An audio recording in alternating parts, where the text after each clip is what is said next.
For 300 years, on and off, Estonia was part of Russia.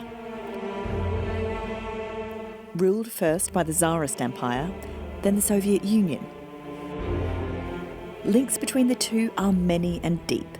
In fact, around a third of the people here have Russian as their first language. But since the invasion of Ukraine in February, the government has steered a course very firmly away from its powerful neighbour. There have been travel bans for Russian tourists and something even more dramatic. Historic Russian and Soviet monuments are being removed from public view, and not just here. The other Baltic states, Latvia and Lithuania, are making similar symbolic gestures.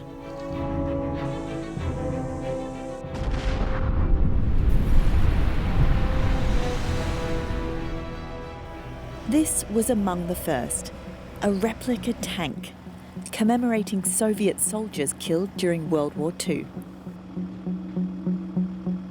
It's been moved to Estonia's War Museum from the town of Narva, which sits right on the Russian border. The government says it's to avert what it calls increasing social tension. Oh, wow, look at this. You're very welcome.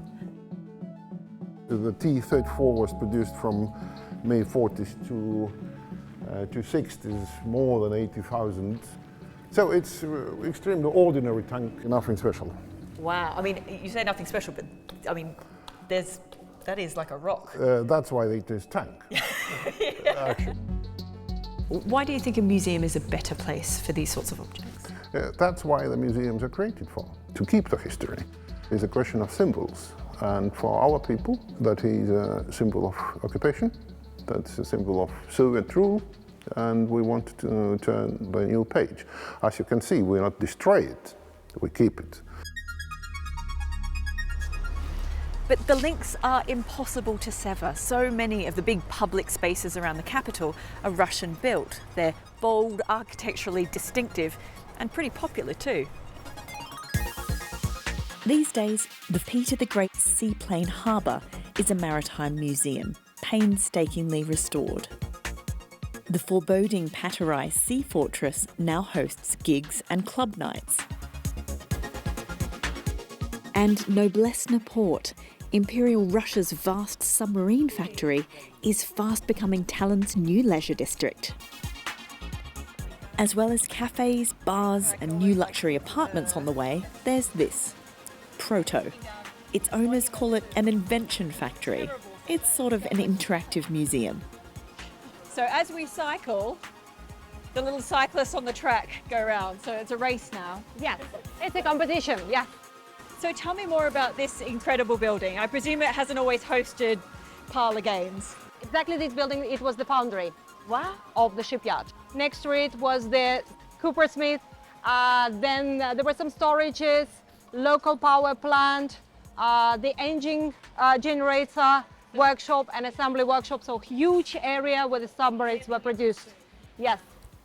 Among all the family attractions, there are still glimpses of the building's former life. This is a control panel to open the gate, which is here we go. This is exactly this giant gate. That is a giant gate. Yes, that was used to take the ships out of the foundry. Oh, right, so they bring them in and out here. Yeah. You'd press the button and they'd rumble on up. So how do you feel about the Russian and Soviet monuments being taken down? Well, I believe that the monuments would not kind of like give a tribute to the regime, but they should preserve the history and the memory. In this case, the best place for the monument is in the museum.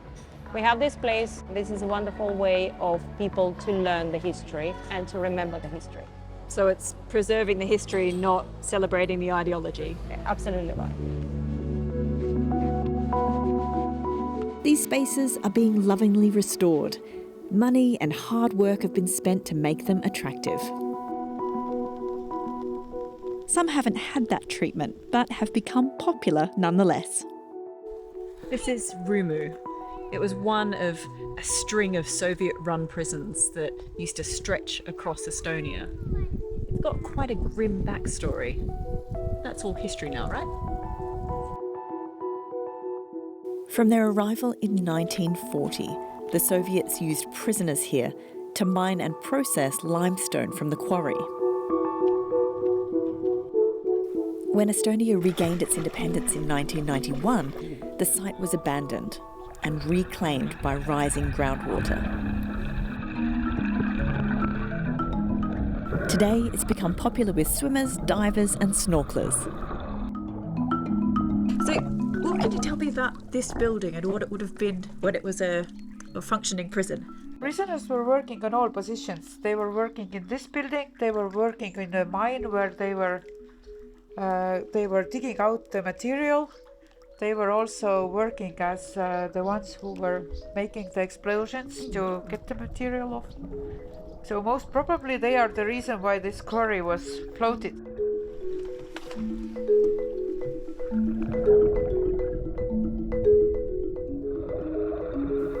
The limestone makes the water such a striking colour that some call it the Blue Lagoon.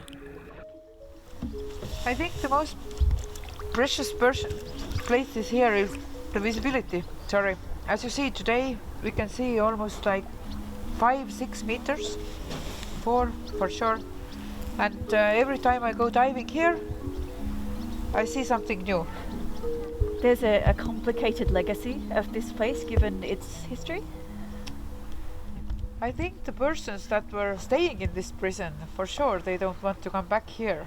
But for the rest of us, it's mainly the place we can spend the summertime or enjoy the water because it's really warm and it's really good visibility here and we can see everything inside.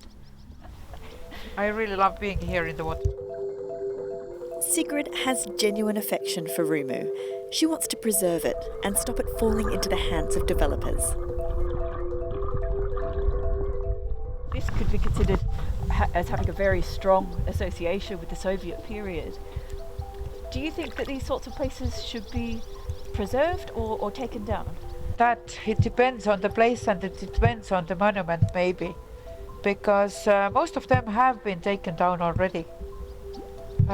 Maybe the ones that we can use for the future to have the place to go to see some places, some pieces of history, they should stay where they are. Estonia is at a crossroads. Many people are happy to see this country distanced from the Russian regime. But there's a shared history here, one that's not going to be disappearing anytime soon.